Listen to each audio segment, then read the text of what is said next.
मांगत तुलसीदास कर जोरे, बसहि राम सिय मानस मोरे। तुलसीदास जी अपने मन को समझाने के लिए उसे अपने सामने बिठा रहे हैं, क्योंकि सारी बातें तो मन को ही समझानी होती है ना। एक बार कोई बात अगर हमारे मन की समझ में आ जाए तो फिर हमारे भीतर की सारी व्यवस्था, पूरा सिस्टम उस बात को समझ जाता है। बस मन की समझ में बात आनी चाहिए।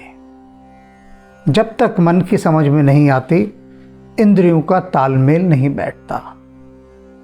इसीलिए हर बात के लिए हम एक ही बात बोलते हैं ना कि मेरा मन नहीं मानता, मेरा मन नहीं कह रहा, या मेरा मन कर रहा है यह करने के लिए। हर बात में, तो हर बात में मन की चलती है। तो जब मन की चलती है तो जिसकी चलती हो उसको ही समझाना चाहिए ना, तब बात चल पड़ेगी। अब जिसकी चलती ना हो आप उसे समझाने लग जाएं तो क्या फायदा। तुलसीदास जी को ये बात समझ में आ गई है, हमें नहीं आई, तुलसीदास जी को आ गई। हम और आप तो लगे रहते हैं इधर उधर सिर मारने में। तुलसीदास जी रोग पर काम करते हैं और उन्होंने काम कर दिया है। समझ में आ गया कि सारा खेल जो बिगड़ रहा है ना, ये मन के कारण बिगड़ रहा है। तो मन को समझाते हैं। मन को उन्होंने बिठा लिया सामने, और सामने बिठाकर शांति से समझा रहे हैं। कह रहे हैं, सुन भाई मन, मेरो कहियो सुन पुन भावे तो ही कर सो।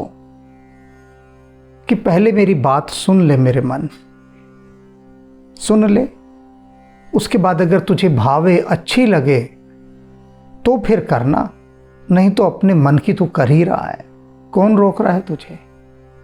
बस मेरी बात सुन ले एक बार। क्या बात? चारि हूं बिलोचन बिलोक तू तिलोक महा। कि तू तीनों लोकों में देख, लेकिन कैसे? अपनी चारों आंखें खोल कर देख। आप हैरानी में पड़ रहे होंगे कि चारों आंखें खोलकर देखने वाली बात कहां से आ गई। आंखें तो दो होती हैं, दो आंखों से हम देखते हैं, तभी तो सारी गड़बड़ होती है। इसीलिए गड़बड़ होती है कि हम देखने के लिए दो आंखों का इस्तेमाल करते हैं, चार का नहीं। तो तुलसीदास जी ने यह बात रेखांकित कर दी, अंडरलाइन, कि मेरे मन, पहले मेरी बात सुन, अच्छी लगे तो मानना, नहीं तो अपने मन की चलाना जैसे तू चला रहा है। मैं ये चाहता हूं कि तू तीनों लोकों में देखे, लेकिन देखने के लिए एक शर्त है। क्या शर्त है? कि अपनी चारों आंखें खोल कर देख। अब दो आंखें तो सबकी समझ में आती हैं, बाकी दो आंखें समझ से बाहर है। तो जो बाकी दो आंखें हैं बचती, वो है बुद्धि की और मन की। जब भी हम कुछ सोचते हैं ना, तो हम चार आंखों से सोचते हैं, याद रख लीजिए। एक तो ये दो सीधी सीधी स्थूल आंखें सामने जो दिखाई दे रही हैं, स्थूल।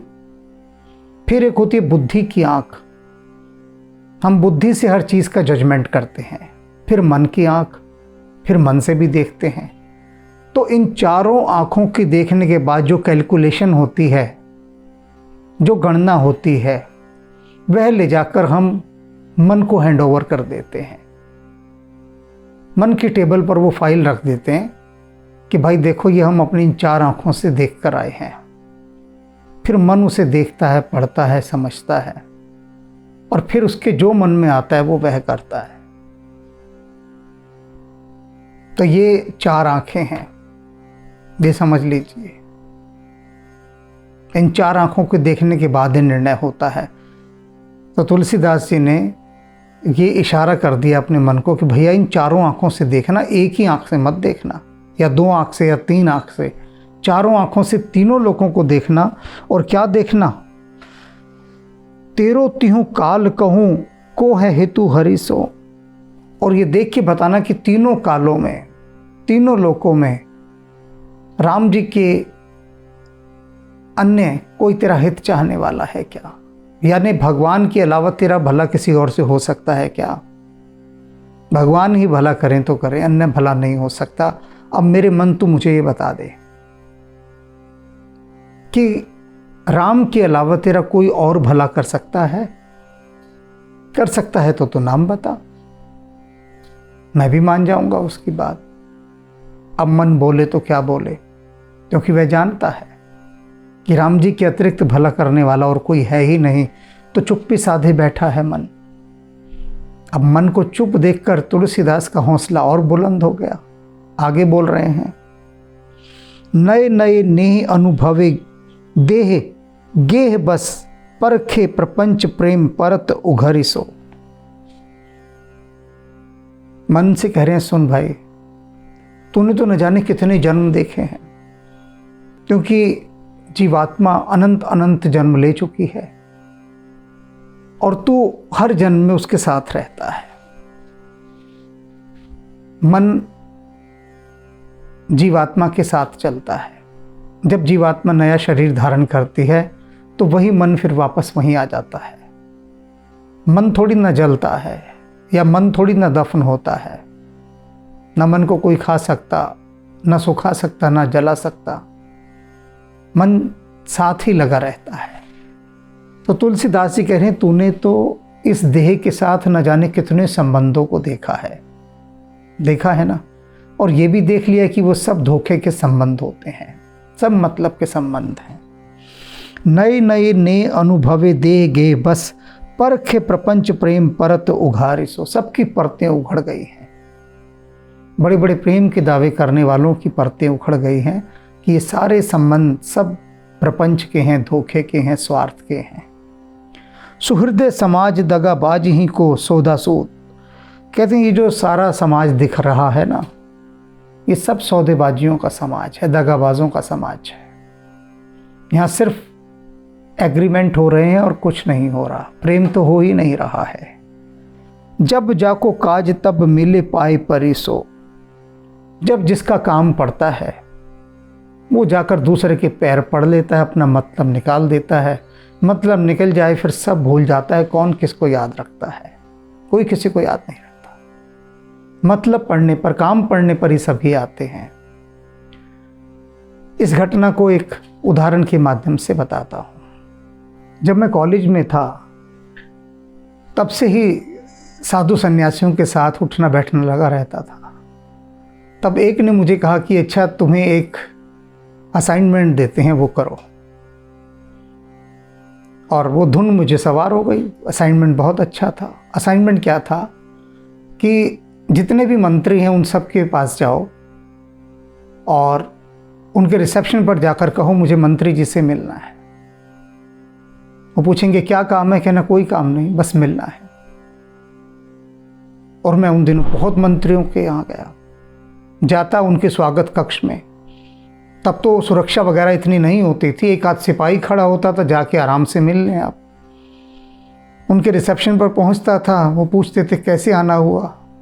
मैं आई कार्ड दिखाता था कि इस कॉलेज का विद्यार्थी हूं और मैं मंत्री जी से मिलने आया हूं। वो पूछते थे क्या काम है? मैं कहता था कोई काम नहीं, बस मिलने आया हूं। तो वो कहते मिलना कोई काम थोड़ी ना होता है। मंत्री जी के पास जो भी कोई आता है काम से आता है, तो काम बताइए क्या है?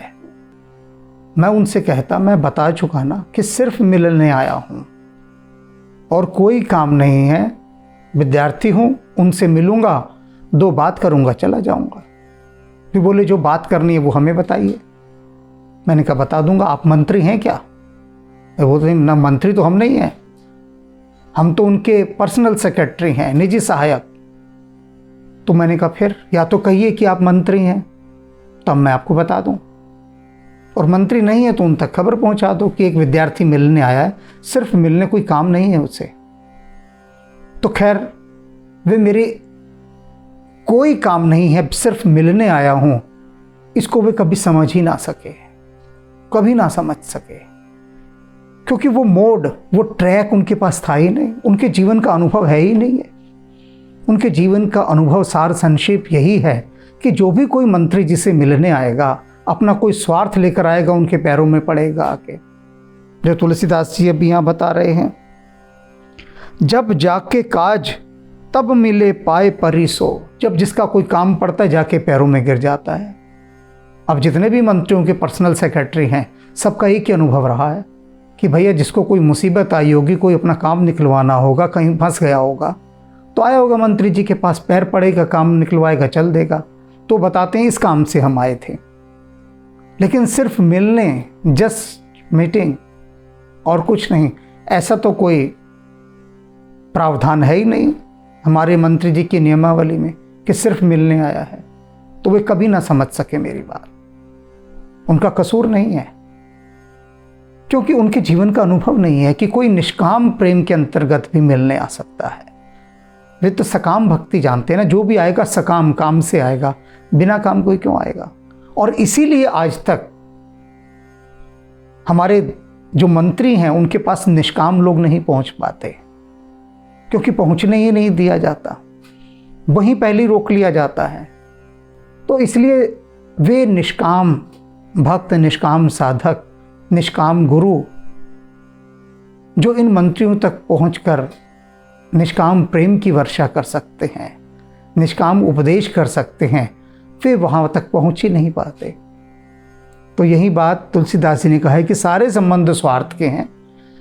अनुभव लोगों का यही है कि जब स्वार्थ पड़ता है तभी लोग आते हैं, पैरों में गिरते हैं, चले जाते हैं, फिर पता ही नहीं लगता। विबुध सयाने, और कहते हैं देवताओं की बात मत करो। तुलसीदास जी अपने मन को समझा रहे हैं कि सुन, अगर तू देवताओं की बात करता है ना, तो देवता बड़े सयाने हैं, बहुत चतुर हैं। कितने देवता बिखरे हुए हैं। कोई कहता ना मैं इस देवता के पास गया, मैं उस देवता के पास गया। अनेक देवता हैं, छोटे मोटे देवता। तो कहते हैं बड़े सयाने हैं। कैसे? पहचान कह दो नाही नीके, देत एक गुण लेत कोटि गुण भरी सो। कहते तू पता नहीं अभी तक इनकी भलाइयाँ बुराइयाँ पहचान पाया है या नहीं, लेकिन मैं तुझे बता दूं, ये करोड़ गुना लेते हैं ये देवता। करोड़ गुना क्या लेते हैं? साधना तपस्या करोड़ गुना करवाते हैं और देते एक गुना है। ये बड़े सयाने हैं। इतना जब तब तुमसे करवाएंगे, इतने अनुष्ठान करवाएंगे और उसके बाद उसका 1% देंगे। करोड़ % तुमसे ले लेंगे पहले, फिर 1% देंगे। तो कहते देवताओं की तो ये बात है, सुन ले मेरे मन। कर्म धर्म श्रम फल रघुबीर बिन, राख को सो होम है ऊसर कैसो बारिशो। और बहुत सारे कहते हैं हम तो पुरुषार्थी हैं, पुरुषार्थ करते हैं, कर्म योगी हैं हम। तो तुलसीदास जी कह रहे हैं उनकी भी बात तो सुन ले। कर्म धर्म श्रम फल, कोई कहते हैं बहुत धर्म करते हैं, बहुत पुण्य करते हैं, कोई कहता है हम बड़ी मेहनत करते हैं। लेकिन ये सभी धर्म कर्म यदि राम के नाम के बिना होंगे, बिना रघुनाथ जी के होंगे, तो ऐसा ही होगा जैसे राख के ऊपर किया गया हवन। राख पर हवन करो, कुछ भी नहीं होगा। जैसे ऊसर के ऊपर बारिश, बंजर भूमि के ऊपर कितनी बरसात कर लो, कोई फर्क नहीं पड़ता, कुछ उगता ही नहीं। तो कब होगा? जब तक कितना भी पुरुषार्थ किया आपने, कितनी भी मेहनत की, लेकिन उसके साथ अगर राम का नाम नहीं जोड़ा, भगवान का नाम नहीं जोड़ा, बिना भगवान के कुछ भी किया, तो समझ लीजिए कि भोजन बिना नमक का। सीधी सी बात। कितना भी आपने पुण्य किया, तो पुण्य क्या करा आपने? बहुत सारे दान पुण्य किए, कंबल बांटे, भोजन कराए, यही सब किया ना। गरीब लड़कियों की शादियां कराई। लेकिन अगर अहंकार के वशीभूत कराया कि देखो मैं करने वाला, मैंने कितना किया, मैं धर्मात्मा, तो तुलसीदास जी कहते हैं वह सब निष्फल जाता है। और मेरे मन ये तो बात अच्छी तरह से जानता है, ये सब चीज़ें निष्फल जाती हैं। आदि अंत बीच भलो भलो करे सभी को, जाको जस लोक वेद रहे हो है बगरी सो। कह रहे हैं शुरुआत में, मध्य में और अंत में तीनों समय जो हमारा भला करता है, मेरे मन वह रघुनाथ जी का ही नाम है। केवल राम ही हमारा हर समय भला करते हैं और कोई नहीं करता, और ये बात तू जानता है अच्छी तरह से, और जानते हुए भी तो उनका नाम बिसरा देता है। यही तेरी नमक हरामी है, और कुछ नमक हरामी नहीं है, कि अपने मालिक को अच्छी तरह से जानता है, अपने स्वामी को जानता है कि राम ही वे सच्चे सुसाहिब हैं जो तेरा आरंभ में, मध्य में और अंत में भला करेंगे, किंतु फिर भी तू उन्हें बिसरा देता है। सीतापति सारी खोने साहिब सील निधान, कैसे कल परे सठ बैठो सो बिसारे सो। कहते अरे मूर्ख, ओ सठ, तुझे चैन कैसे पड़ जाता है राम जी को बिसरा कर, बता मुझे। वो सीतापति राम, सीतापति सारी खोने साहिब, उनके सरीखा, उनके जैसा कोई साहिब नहीं है, जो कि कैसे शील के निधान है, और कोई शील का निधान नहीं है। और उन साहिब को बिसरा कर मुझे समझ नहीं आता तुझे कल कैसे पड़ जाती है, अर्थात चैन कैसे पड़ जाता है, तू चैन से रह कैसे लेता है बिना राम का नाम लिए, बिना राम को याद किए। तुलसीदास कह रहे हैं तूने अनेक अनेक जन्म में, अनेक अनेक देह में वास किया है, और देखा है लोग सुबह से रात तक केवल विषय वासनाओं में ही उलझे रहते हैं। सुबह उठे, शॉपिंग करी, घूमे फिरे, रेस्टोरेंट्स में खाना खाया, क्लबों में नाच गाना किया, थक कर आए रात को 12-1 बजे, सो गए, फिर सुबह उठते हैं 10 बजे। ये दिनचर्या है बहुत सारे लोगों की, जिनको राम जी ने इतना दे दिया है, इतना दे दिया है कि अब उनकी डेली रूटीन एक ही होती है, पार्टियों में जाना। बस सुबह उठते हैं 10-11 बजे, नहाएंगे धोएंगे, 2 बजे तक तैयार होंगे, तैयार होकर अलग अलग मॉल्स में घूमने जाएंगे, शॉपिंग करेंगे, खाएंगे पिएंगे। रात को किसी न किसी पार्टी का न्योता होता है, ना हो तो 5 स्टार होटल है, वहाँ जाके पार्टी करेंगे। क्लब हैं, फिर वहाँ जाएंगे, रात को नाचेंगे कूदेंगे, आएंगे घर पे 2 बजे 2:30 बजे, फिर सो जाएंगे, उठेंगे 10-11 बजे। ये रोज का काम है, क्योंकि इतना पैसा राम जी ने दे दिया, इतना पैसा दे दिया, अब खर्च करें तो कैसे करें। नौकरी करने की आवश्यकता ही नहीं, चल रही है फील्ड, मिल, फैक्ट्री, कारखाने, या इतना पैसा है कि बैठे बैठे पैसा ही पैसे को बना रहा है। अब करे तो व्यक्ति करे क्या, राम को तो बिसरा ही बैठा है। तो तुलसीदास जी वही अपने मन से कह रहे हैं, तू इतने इतने जन्मों में, इतने इतनी देह में रहा, और कितनी बार तूने इस राम नाम को बिसराया, सदा बिसराए रहा। जितना राम जी ने जितना अधिक धन दिया, उतना अधिक तूने राम को बिसराया। गरीब आदमी हर समय राम राम राम राम चिल्लाता रहता है, हर समय। ये मत समझ लेना कि गरीब आदमी में भक्ति जाता है। वह इसलिए चिल्ला रहा है कि राम थोड़े से माल दे दो, इधर सरका दो थोड़ा माल, तुम ही मालिक हो, इसलिए राम राम पुकार रहा है। अब जहां राम ने इतना माल सरकाया, कौन राम, कैसा राम, किसका राम, राम को राम राम। और तुलसीदास जी यही बात अपने मन से कह रहे हैं कि तू अनंत अनंत जन्मों में, अनंत देहों में ये सारा चक्कर सब देखता आ रहा है, और इसलिए मैं जो तेरे को समझा रहा हूं, तू एक बार सुन ध्यान से, तुझे बात ठीक लगे तो करना। क्या बात? कि सीतापति राम जैसा सुसाहिबशील निधान कोई है नहीं, और बिना इनका नाम लिए तुझे चैन पड़ जाता है तो कैसे पड़ जाता है, मुझे हैरानी होती। जीव को, जीवन प्राण को, सब जीवों का जीव राम ही है, सबके प्राण की रक्षा करने वाले राम ही हैं। प्राण को परम हित प्रीतम, सबसे सच्चे प्रीतम यही हैं जो तुम्हारे प्राणों की रक्षा करते हैं। पुनीत कृत नीचन निदर्शो, वे जो नीचों के भी कार्यों को पवित्र करके उन्हें पावन बनाते हैं, पतित पावन बनाते हैं, उनको तूने किस तरह से निद्रा दिया है, अर्थात बिसरा दिया है। उनको तू कैसे भूल गया है, मुझे ये बता दे। कैसे तू उनका अनादर कर सकता है भूल कर? उनको भूल जाना ही उनका सबसे बड़ा अनादर है। तुलसी तो को कृपाल जो कियो कृपाल सो, चित्रकूट को चरित चेत चित करे सो। तुलसीदास जी कह रहे हैं, तेरे को याद नहीं तेरे पर कितनी बड़ी कृपा की कौशलपति प्रभु श्री राम ने, याद कर। चित्रकूट में जब तू था तो तुझे उन्होंने घोड़ों पर 2 राजकुमार क्षत्रिय राजकुमारों के समान धनुष बाण धारण किए सशस्त्र रूप में आकर तुझे दर्शन दिए थे। भूल गया तू उसे? कितनी बड़ी कृपा की थी। हनुमान जी के कहने पर आकर तुझे दर्शन दिए थे और तूने उनके दर्शन भी किए थे और ना शुक्रे तू भूल गया। अरे उस स्वरूप को ही वो घोड़े पर सवार राम लक्ष्मण जी सशस्त्र चले आ रहे हैं, शस्त्रधारी राम, तो उन्हीं के इस स्वरूप को बार बार याद कर सकता है। तल तुझे कोई और ना याद आता हो, इसके तो तूने दर्शन किए थे, इस रूप के दर्शन करके भी भूल गया। और तुझे चैन पड़ा हुआ है, कैसे चैन पड़ा हुआ है? तो ये इसीलिए मैं तुझे समझा रहा हूं, मेरो कहो सुन पुनि भावे तो ही करी सो। मेरा कहा सुन ले पहले एक बार ध्यान से। ये जितनी बात मैंने तुझे बताई है इन्हें ध्यान से सुन, सोच समझ, चारों आंखें खोल के सुन। और उसके बाद मन का मालिक तो तू है ही, जो तेरी मर्जी हो कर, मुझे क्या लेना देना। मेरा कर्तव्य था तुझे समझाना, बिठा कर एक बार, वो मैंने समझा दिया है। अब आगे आपकी मर्जी, जो आपका मन कहे वही करो।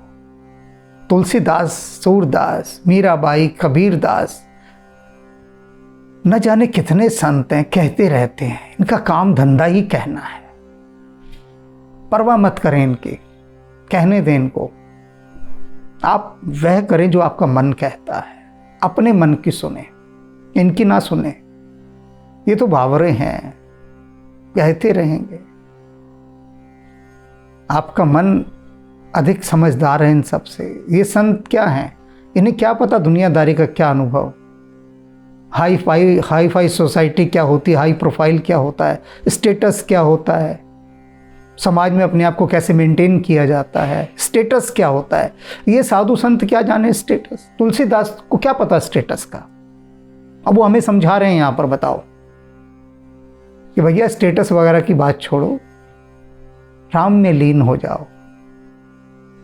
तो आपका मन इस बात को बड़े अच्छे से सुन रहा होगा। सुन ले बस इसे, 10, 15, 20 आधे घंटे के लिए ये एक अच्छा मनोरंजन है। विनय पत्रिका सुन ले, बात खत्म हुई।